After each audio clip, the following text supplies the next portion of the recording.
या रसूलुल्लाह व अलैहि वसहबी हबीबल्लाह। जनाब साढ़े हुक्म के पिछे तुम वेखते पे जे अलहमदुलिल्लाह ये वो जबले नूर पहाड़ है जिते माई हवा ते बाबा आदम अलैहिस्सलाम नूं इकट्ठा किया गया सी और अल्लाह के फजल करम दे नाल इत्थे असीं बाबा यूनुस मैं कमर उज़मा बिल्ली सूबेदार साहब जिहड़े साढ़े नाल आए ने इत्थे उमरे ते सारे इत्थे इकट्ठे आए ते अल्लाह के फजल कोल चलने उत्ते ये जबले नूर है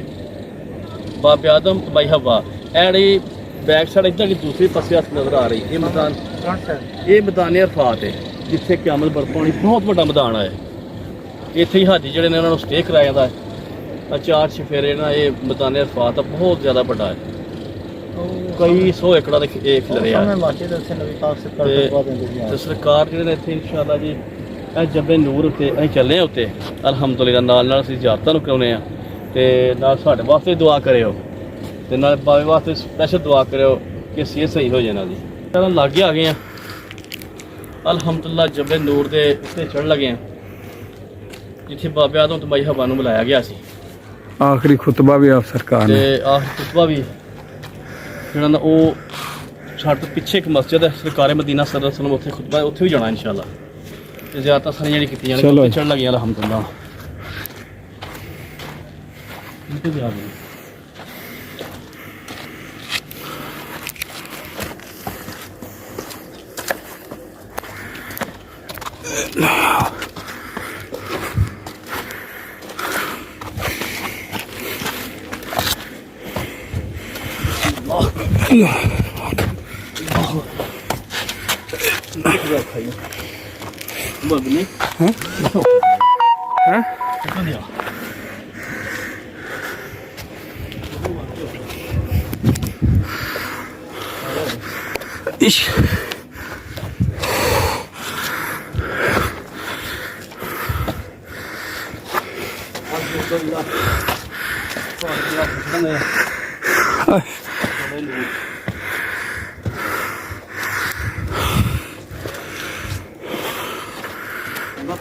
हाँ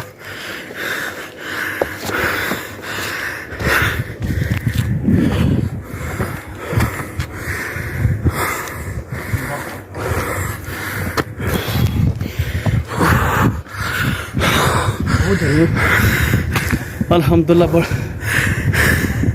होने तो चढ़ के मैदान अरफात में अल्लाह ने खुश किस्मत सानू बख्शी के असीं जबे नूर ते चढ़ लगे उत्ते और उस बीच में थक गया बैठ जाओ थोड़ी देर साह लैके फिर चढ़ जाने मेरे नाले नज़ारा बाबे आदम मैं जेह्ड़ा पिछे तुहानूं मैदान नज़र आ रहा ये मैदान अरफात जिहदे विच जहाज कराम भी स्टे करते हैं इत्थे क़यामत विच ते रवायत च बारे लिखा कि क़यामत विच बहुत बड़ा वसी मैदान है मैदान अरफात दा इधर कर दी जरा ये बहुत बड़ा जित्थे बिच लाइटां नज़र आउंदियां दाल दियां ओह कित्थों शुरू होंदा बहुत ज़्यादा बड़ा मैदान है मैदान अरफात दे चलो ओह एक मस्जिद तुहानूं मीनार नज़र आउंदे सामने इत्थे आखिर ज़माना नबी सल्लल्लाहु अलैहि वसल्लम ने खुतबा भी इरशाद फरमाया सी उस मसीत दे विच भी असीं इंशाअल्लाह जावांगे हाज़री देवांगे अल्हम्दुलिल्लाह। चलो जी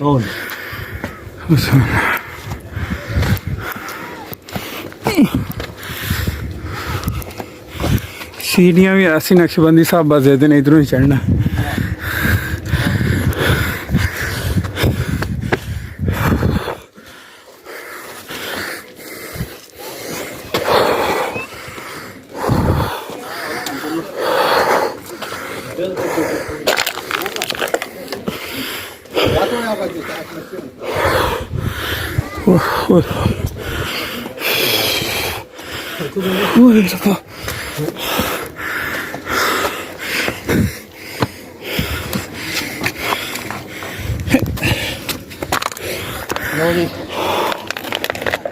अल्हम्दुलिल्लाह जबल बाबे आदम अलैहिस्सलाम और माई हवा ਇਹ ਦੋਨੋਂ ਬੁਲਾਇਆ ਗਿਆ ਸੀ ਕਿ ਜਬੇ ਨੂਰ ਇਸ ਗੱਲ ਤੋਂ ਮਸ਼ਹੂਰ ਹੈ ਉਹ ਬਹਿ ਜਾ ਨਕਸ਼ ਤੇ ਬੜੀ ਮੁਸਤਫਾ ਦਾ ਕਰਮ ਹੈ ਕਿ ਅਸੀਂ ਪਹੁੰਚ ਗਏ ਇੱਥੇ ਜਬੇ ਨੂਰ ਤੇ ਦੱਸੀ ਜ਼ਰਾ ਲੋ ਜੀ ਉਹ ਪਹਾੜ ਦੇ ਸ਼ੁਰੂ ਨੇ ਹੋਰ ਪਸ ਪਹਾੜ ਨਜ਼ਰ ਆਉਂਦੇ ਉੱਥੋਂ ਲੱਗ ਕੇ ਸਾਰਾ ਮੈਦਾਨ ਵਫਾਤ ਹੈ ਇਹ ਰੱਬਾ ਤੋਂ ਬਿਲੀ ਮੋੜ ਦੇ ਉਹ ਸਾਰਾ ਇਹਨਾਂ ਦਾ ਮੈਦਾਨ ਵਫਾਤ ਹੈ ਇੱਥੇ ਕਿਆਮਤ ਬਰਪਾ ਹੋਏਗੀ ਰਵਾਇਤ ਵਿੱਚ ऐसे लिखा है कि ये मैदान होएगा बहुत बड़ा खुला मैदान है ये अल्लाह दे बाबे आदम माई हवा वो ਇੱਥੇ ਤਸ਼ਰੀਫ ਫਰਮਾ ਹੋਏ ਸਨ ਉਹਨਾਂ ਨੇ ਇੱਥੇ ਮਨਾਇਆ ਗਿਆ ਜੋ ਜੰਨਤ ਸ਼ਾਪ ਪਿਆ ਗਿਆ ਸੀ ਆਓ ਜੀ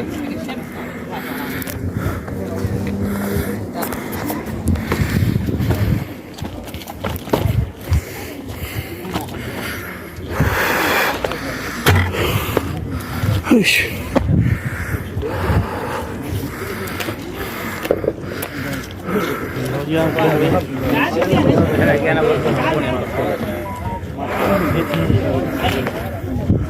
ਅਸੀਂ ਬਾਬੇ ਆਦਮ ਨੂੰ ਬੁਲਾਇਆ ਗਿਆ ਸੀ ਅੱਜ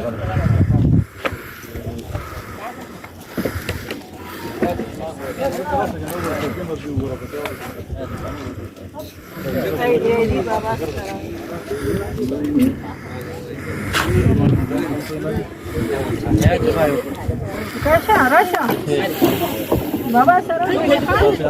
चलो जी